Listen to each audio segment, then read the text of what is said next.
Welcome back to another video, guys. My name is Alexander. For those that don't know me, so today I'm going to be showing you a trade recap of how my trade went yesterday, what went through my mind, and just the main reason why I executed this trade. So let's get into the charts and I'll show you exactly what went through my mind. So just at market open, we had sell side liquidity get swept. So on the 1 minute time frame, this was already an indication that we might want to come back into the zone and possibly trade higher, which we did. Not only that, comparing it with ES, we actually made an SMT. On ES, we made equal lows, and on NAS, we ended up making a lower low. So that's telling us already that we most likely do want to come back into the zone for sure now. So now to get a bit of more conviction, what do we have? We have an inversion gap that just got placed right here. So that's beautiful. Now what we want to do is the second that this gap gets pushed right through, we would take a standard deviation from the lows to the fair value gap right here, and we would target a -2. And that's exactly how the trade went.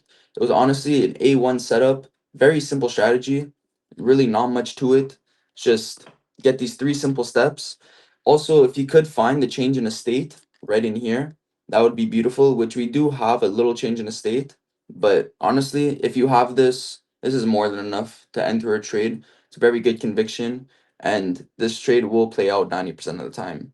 On top of it, because you have this SMT, you can put your stop loss very tight, put it right under here, because if it goes below your SMT and actually breaks it, then the trade's definitely not going to play out.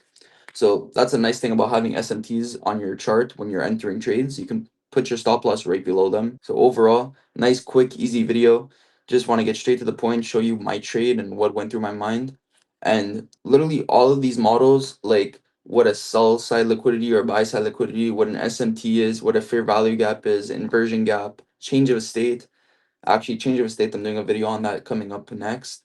Everything is on my channel. I'm actually going to be making a playlist, going to be indicating everything that I went over, like everything that's in my model, and then a final recap putting everything together. So I really do hope that you guys stay tuned for that, watch it, and leave a like, subscribe, and let me know what you want to see next.